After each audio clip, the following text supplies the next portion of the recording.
We have been almost disintegrated. Black men, I'm speaking of, annihilated. It's almost as if, I don't know if you all are familiar with tactics of war, but when a person come in to attack you, the first thing they destroy is your method of communication, your communication system, and then they attack your military base of operation. Um, the military base of operation for black people is black men, and unfortunately, black men feel the penal systems almost 80 to 20 based on other races. The black men dominate those, well, black men and women, I should say, dominate the alcohol, drug, narcotic system of being addicts as well as drug users and pushers. We have fallen so far that it almost seems impossible to get back to the greatness that we once were. But it's not impossible. There is a process that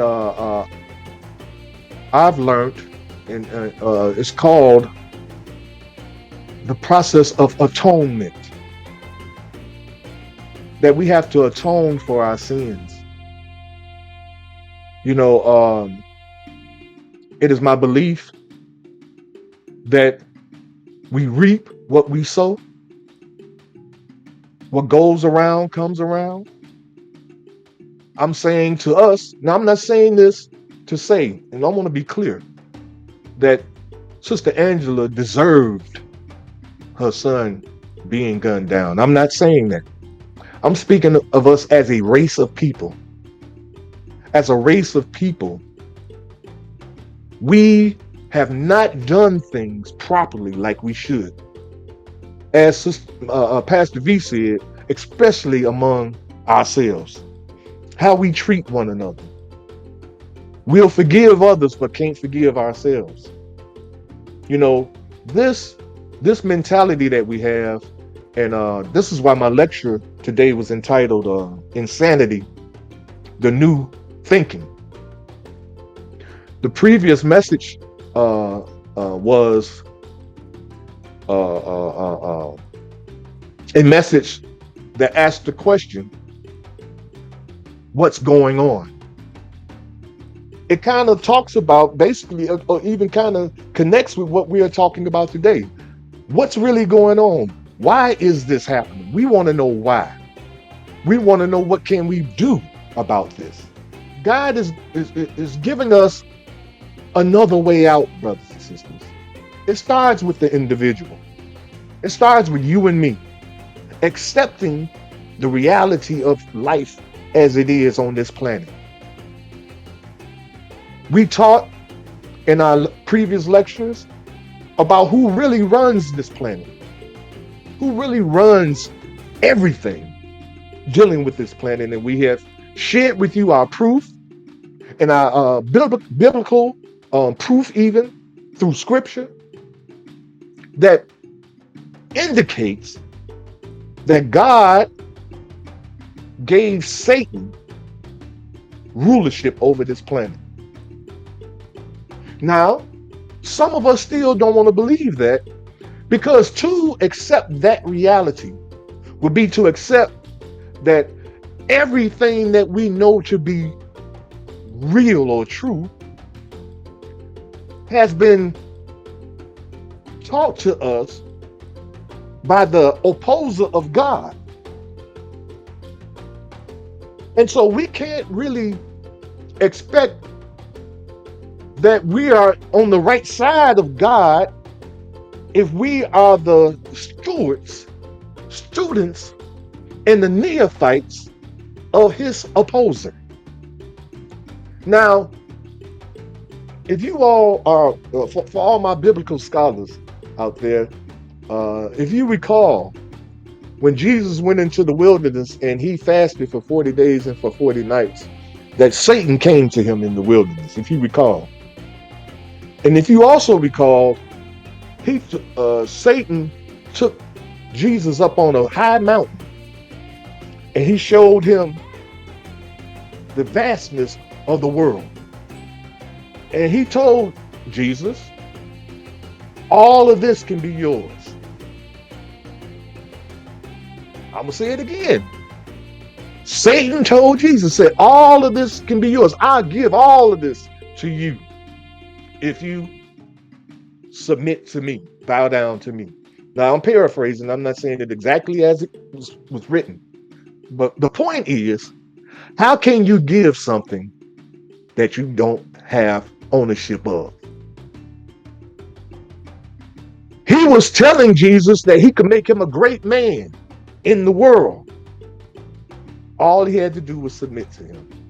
But we all know what Jesus said. Get thee back behind me, Satan, right? He refused Satan's offer. Children who were disciplined by their parents and kept under strict guidelines by their parents, whether it was you had to go to church on Sunday, whether it was when you get up in the morning, you have to do your chores when you get home. I mean, strict guidelines from their parents. When they got older, they were so upset from being under those kind of strict guidelines that they vowed never to put their children under such a thing. And this is how the deterioration started. It started with the children not wanting to uphold the disciplinary ways of their parents. And even those children, they had their own disciplinary ways. It might not have been like their parents, but when their children got older, they vowed never to do to their children what their parents did to them, that kept them in line as long as they had them in the home with them. Our rules, our regulations, it kept the children in line. It kept them out of trouble. It kept them from doing stupid things. But once they get free of us, the scriptures say, raise up a child in the way that it would go, and when it is grown, it won't depart from that way. That's what the scripture says. And in each and every one of our children, they have in them what we placed in them. But they don't realize the value of it or the importance of it until they get to become a parent like their parents. Our anger and frustration as young adults began to reshape the image of blackness and the black family image over generations. We think we are improving because we got the new iPhone, we got the new cell phone, we got the new flat screen TV, we driving the new Lexus, we driving the new Cadillac, we got money in our bank account, we got PhDs and BHs and BSs, I should say, bachelors of science degrees. We got all these things that make us to believe we're advancing in life. But our family structure is deteriorating, starting with the removal of the man from the household. Now, I'm not going to harbor on that, because all I'm doing is beating a dead horse in saying that, because the answer is reverse engineering. Once you know what the problem is, then do the opposite to put things back in place. If parents didn't allow children, and this, when I was growing up, this is what it was like. Children didn't have their own phone. We can only talk on the house phone. So if somebody called for me at my mama and daddy house, my mom and daddy were the only ones that could answer the phone. And they determined whether you could talk to so-and-so or not talk to so-and-so, because they were calling their house. Technology has eliminated that, where everybody got a phone now. Even the 4-year-old baby got a phone. I'm saying reverse that. It's not that technology is not bad, but technology should not be in the hands of children. Plain and simple. Technology in the hands of children is one of the issues, is part of one of the issues that we're having in our society right now today. It is not a coincidence, brothers and sisters. And I don't believe in coincidences. It is not a coincidence that all of a sudden, school shootings just went off the map. Seems like every day some school getting shot up. That's not a coincidence. We have to accept the reality that a lot of the things that are going on in our community, especially kids getting shot in the head. Come on, 2 bullets in this boy's head, in this young man's head. That is not the shooting of these young boys in the street with their eyes closed, high off of reefer and alcohol. They just got lucky and shot this young man in his head twice. No, these are professional hits. I'm telling you, these are professional hits. And these people, these shootings are done in order to get a reaction out of us. And if they don't get a reaction out of us, then it's free game. And you know why there's no reaction from us? We do not have leadership.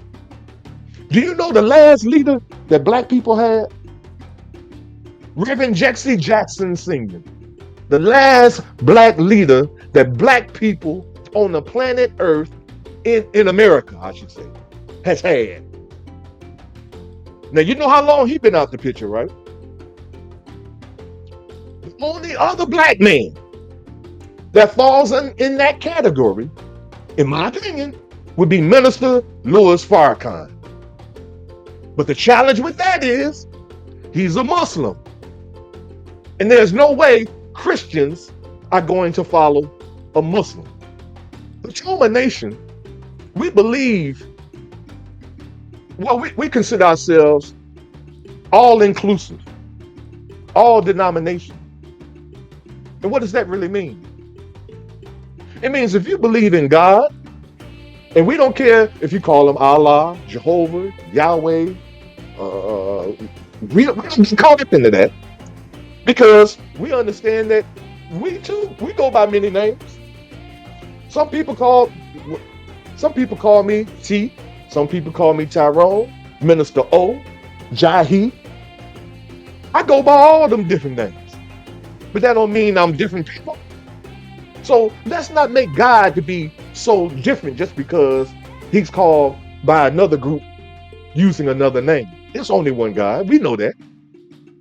So let's not get caught up in that, and let's understand that we can't get caught up in those various diverse names, or even the fact that you wear a particular dress, or you teach from another particular holy book.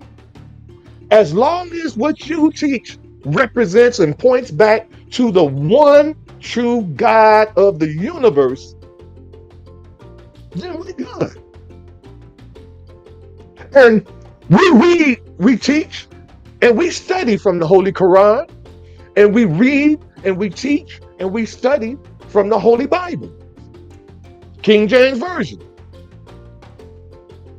And I say that because we understand why they have this division between Christians and Muslims. This ain't a God created thing. Remember, I told you, Satan's running this thing. And there's a reason why he wants to separate Christians and Muslims. And it's not because their religions are so different. To be honest with you, in actuality, the Christian religion and the Muslim religion are related. I bet y'all don't even know that. Related by blood. Let me prove it to you.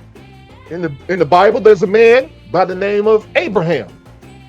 We're all familiar with Abraham. Even in the Quran, it speaks of Abraham.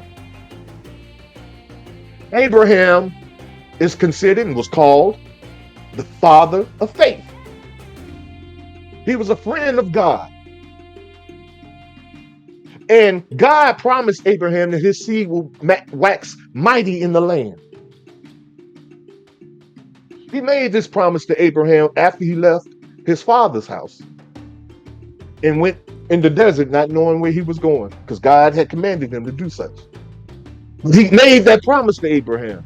And as time went on, Abraham didn't have any children. He was getting up in age, and he was wondering, did God forget about him? Because Sarah was barren, his wife, Sarah. And so Sarah and Abraham put their heads together and said, well, maybe you can have a child by my handmaiden, Hagar. And maybe that's what God meant. She's a part of our family, so it would be okay. And that's what Abraham did. He went and impregnated Hagar, and Hagar had a child. The name of that child was Ishmael. Ishmael was the first child that Abraham gave birth to from his loins. Now, like most situations, Hagar felt she had the upper hand now on Sarah because she got a child by the man. Abraham, he's the man. I got his child, his son.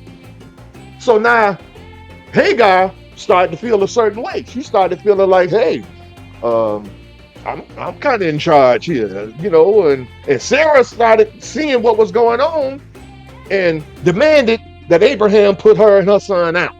Hagar and her son Ishmael were banished to the desert. And her son Ishmael is the forerunner, patriarch, that's the name, of the Islamic religion. Now, later on, the Lord came to Abraham and told him that he came so that his wife would bear a child. And to make a long story short, the Lord went into the tent with Sarah, and she came out some 9 months later and gave birth to a child by the name of Isaac. Now, one child, Ishmael, Islamic religion. Guess who Isaac was the patriarch for what religion? Guess what? The Hebrew religion, which Christianity stemmed off from. So now we got two brothers, Isaac and Ishmael.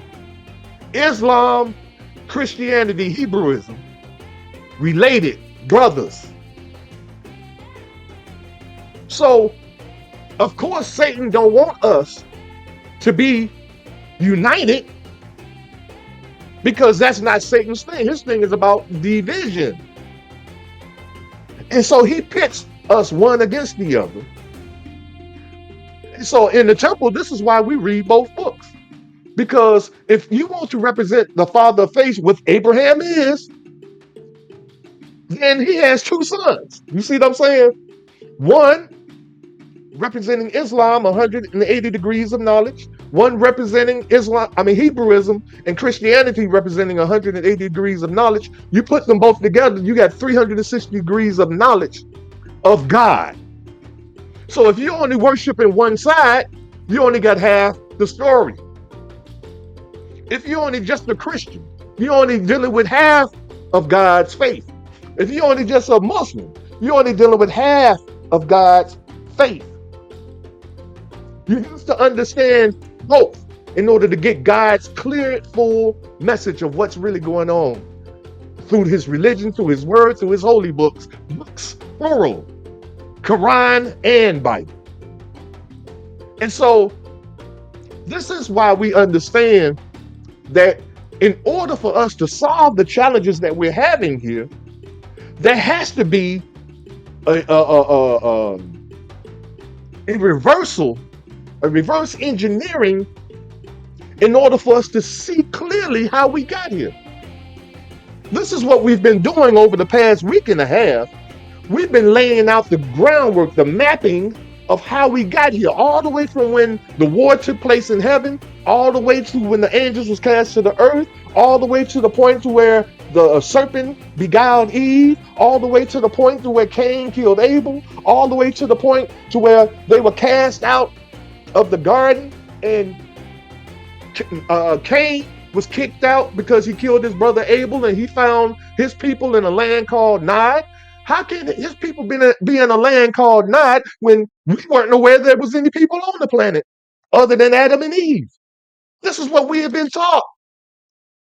But the Bible clearly says that Cain went to a land called Nod and met his wife based on people like themselves. He joined with people like themselves and married his wife. So there's some other things going on here that we haven't been taught, that we're not being privy to. So in order for us to make what I would call righteous decisions about where to move and how to move forward, you got to understand how we got here. You see, how did we get to? See, these are the questions we need to ask ourselves. How do we become so unprotected as a people? We protected ourselves in the 60s. Civil rights movement, we had black men and women. They were working back then. They had families back then. What's different from then and now? People were walking the streets. When they called for a bus boycott, there were black people in the past that rode the bus to work. What's the difference between then and now? Black people working now. Why is it that we can't organize? They killed our leaders. I mean, can't you see it? They took everything away from black people that would allow us to be able to defend ourselves. The black man is the defense for black people. He always has been, and he always will. When this devil turned the black woman against her man, that's when we begin to see the challenge that we having, to the point where now, with the black man missing, this devil moves in as the provider for the black family. Let me show you what I'm talking about. He provides us with WIC. He provides us with SNAP. He provides us with unemployment. He provides us. He's providing us with shelter. He provides us with food. He provides us with education. He provides us with government leadership and guidance. He's providing us with everything. He even provides our security, the military, the Air Force, the Navy. He provides that for us. We do not provide anything for ourselves. We're trying to, we're attempting to, but even in that, we still have to depend on him. So, what's the solution, we might ask ourselves? What's the solution to all the killing? What's the solution to us being independent and doing for ourselves? The solution starts with us recognizing who the enemy is. See, we've been made to believe that your brother and your sister that you walk down the street and pass by on the street and see on the street corner, we've been made to believe that that's our enemy. To be honest with you, the drug dealers and the gangbangers, that's the last line of defense we got. If they get wiped out, what else we got? I know some of you think we're going to pray our way out of this. Some of us think that. But you have to understand something, brothers and sisters. God gave this planet over to Satan. If you remember, Job, and it's real ironic that's his name is Job, you know. I don't think that's coincidental. There's something in that if we would just study it. But Job had a hedge around him. And Satan asked God Remove the hedge, and I bet you I can get him to curse you. You know, because God was asking Satan, what do you think about my servant Job? He's an upright man, blase, blase, we, about Job. And Satan was like, yeah, of course he's upright. Of course he believes in you and he worships you and this, that, and another. And he listens and follows your lead and your guidance and your commandments. Of course he does, because you got this hedge around him. You protected him. Stop protecting him. Don't protect him. Take the hedge away. Brothers and sisters, the hedge has been taken away. God is not protecting us from Satan. But you know one thing that he told Satan about Job? And I believe it's the same thing for black people, if we would just understand. He said, you can do anything you want to Job, but you can't kill him. I know, I hear y'all, Brother Minister. They killing us. They killing our babies in the street. You have to understand that when God spoke about killing Job and killing black people, see, black people as a whole, even though we're dying, they have the ability to wipe us off this planet.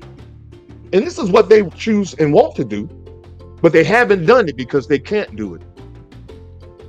But my point again is, if we want to change this thing, we have to recognize who we're dealing with. We got to understand all of the components in this equation. So you can't solve a math problem or a math equation when you don't know all the components of the equation. You have to understand who Satan is. See, we can't talk about no red dude in a pitchfork that live under the earth no more. That's child's play. We can't keep accepting that reality of Satan. Elijah Muhammad told us who Satan was.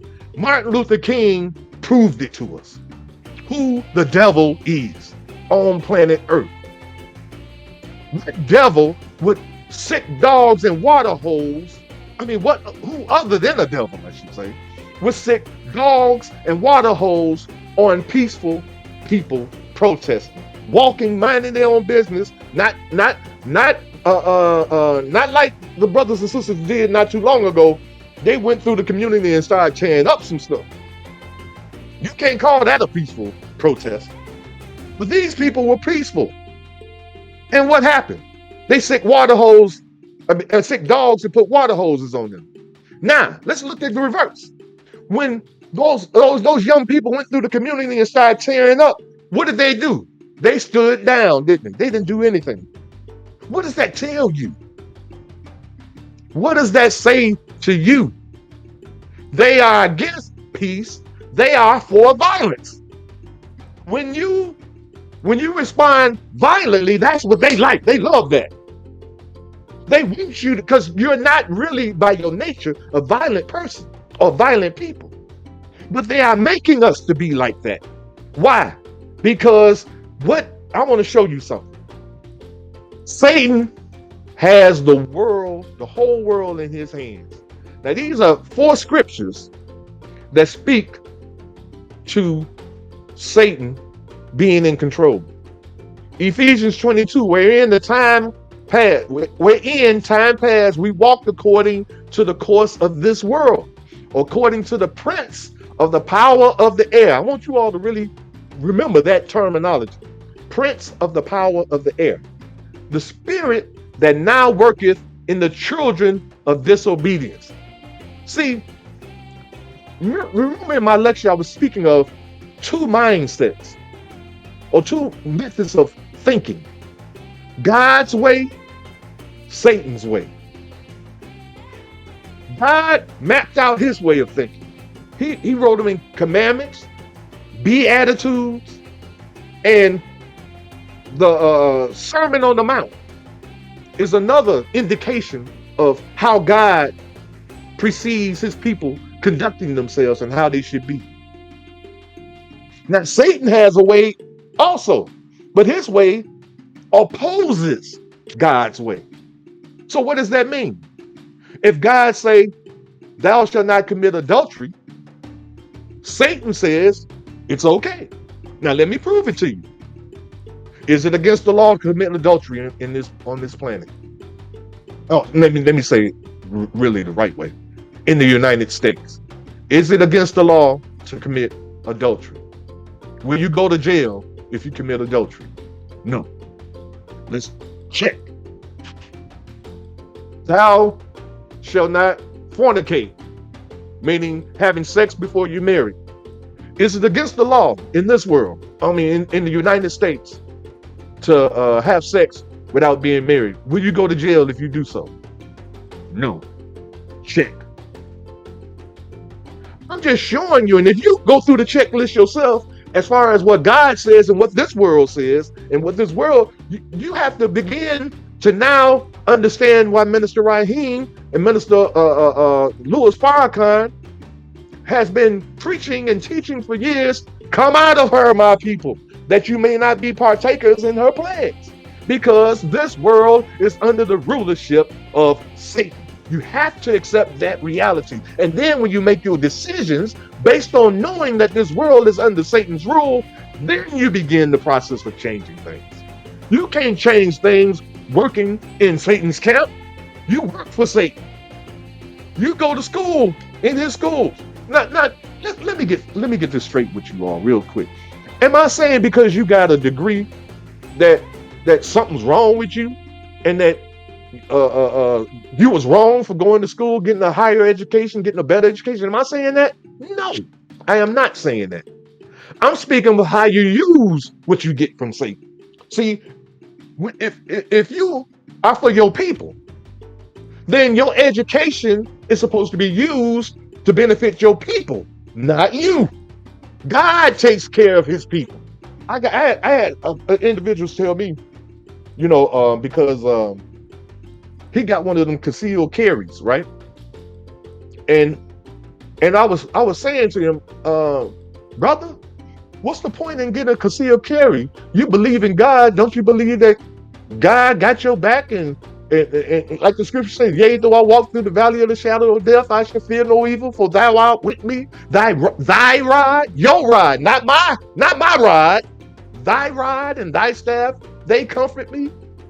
And you know what he told me?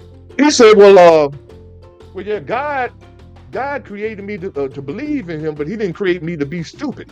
See, it's stupid for me to believe that if I get into a situation, it would be stupid for me to believe that God has given me the ability to protect myself, and I don't do it, and I just rely on him to protect me when he's given me the ability to protect myself.